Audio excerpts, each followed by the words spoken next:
This is the loneliest road in America, 340 miles across the Nevada desert. My goal?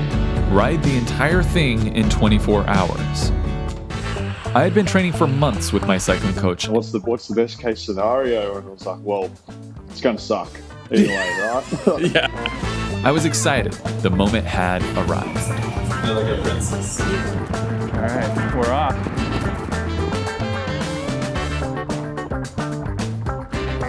And 80 miles in at my first rest stop, I was feeling good. But then everything changed. That was no fun. The wind quickly became my arch nemesis. At times, it was blowing so hard that I was only going 10 miles an hour. And with 230 miles still to go, quick math told me I had another 23 hours of riding ahead of me. That was the first crack in my armor. The second came at sunset. The sun is going down, which means unfortunately I have to cover up this beautiful jersey from the Road Cycling Academy, and I'm going to cover it up with a jacket and also this high visibility vest because it's not aero, but it will also probably keep me from dying.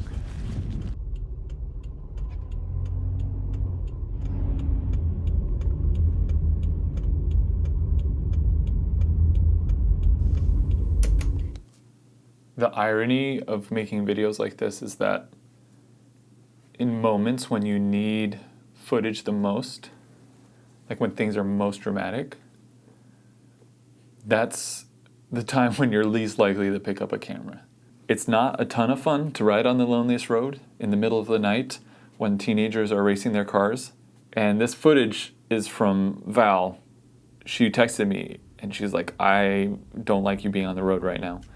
And so she came and found me and followed me into Austin, this little town that was like the halfway point.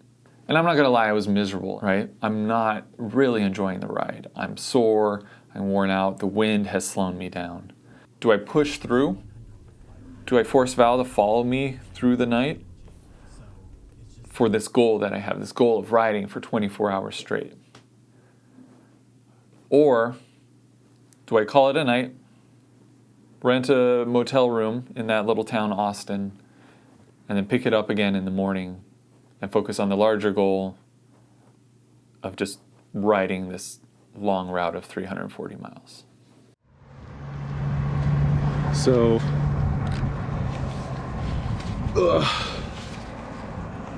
we're gonna stay the night here. I don't know if you can see it. This is Pony Canyon Motel. I don't know if I'm being smart or weak. I'm going to sleep for a few hours and then try to do the rest of the ride tomorrow. Not Folgers. all right, it's early, day 2. I'm gonna try to finish the whole thing. So now I've got 190 miles ahead of me. That's assuming I get to Tahoe. It's 6:26 in the morning. So I've got to go pretty quick to make it there by sunset. Just had a nice descent. It's like 45 degrees. So it's gonna be a little chilly until the sun is up. With my current setup and the speed that my coach prescribed, I don't know if I'm gonna get there before sundown. I tried to drum that into you before. I was like, Yeah. Don't go hard. Like, you don't go hard at any point whatsoever. Those were like the two refrains in my head while I was riding. Was like, Ryan said it's gonna suck no matter what. And then I knew, I was like, I have to keep it in zone 1.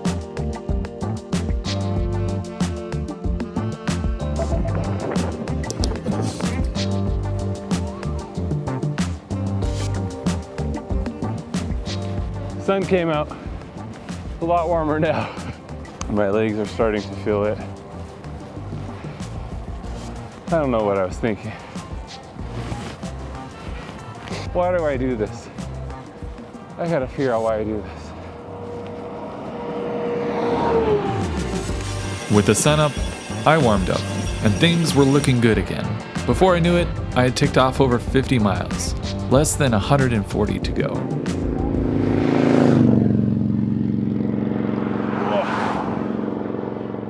as you can see, the loneliest road isn't actually that lonely. Just trying to absolutely coat myself. The wind is much less present today, which I'm very grateful for. Yesterday, I feel like I was like literally just like holding on for dear life half the time. Today, much better.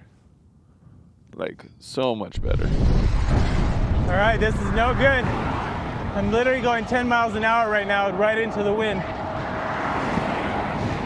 have 65 miles to Carson City. So that's 6.5 hours at this pace. And then I got a 2,500 foot climb to Lake Tahoe. So, I don't know. This road's not even lonely. Around this time, the skin above my ankle began to burn. Literally. I guess I had neglected that spot each time I reapplied sunscreen. But this was not the time to complain. This was the time to suffer in silence while slogging my way through the hardest part of the ride like a good little endurance cyclist. Wind howling, skin burning, digestive system doing things we cannot talk about, I pushed through. Anyway, I'm at Maverick. I just got a coffee and a donut. Hopefully that will help me push it past the finish line. By the time I got to Carson City, the sun was down. And Val's like, you're not allowed to ride at night. It's like, I have to finish, I'm right there. It was a whole nother lesson. Don't use your wife as your support crew. But she did sign up for that. Luckily, I had the honeymoon right afterwards. I was just going to say, last climb. I'm gonna try to crush it. We'll see how it goes.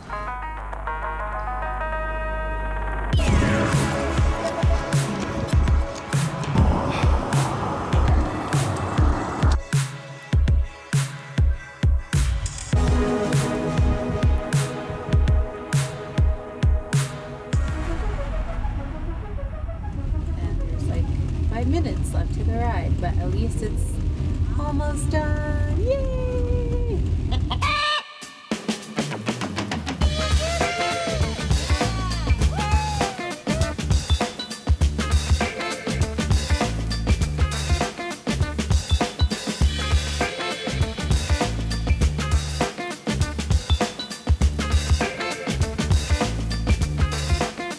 Like, oh, okay, yeah, this is the thing, and I don't want to do it ever again. yeah. But I'm glad I did it. And there's like so many other kinds of things in cycling that I want to try and see, because I feel like that's the journey I'm on. I'm like, okay, I did this. Like, what is a criteria? I'm like what is it? And so this one I checked off, and I'm glad to say goodbye to it.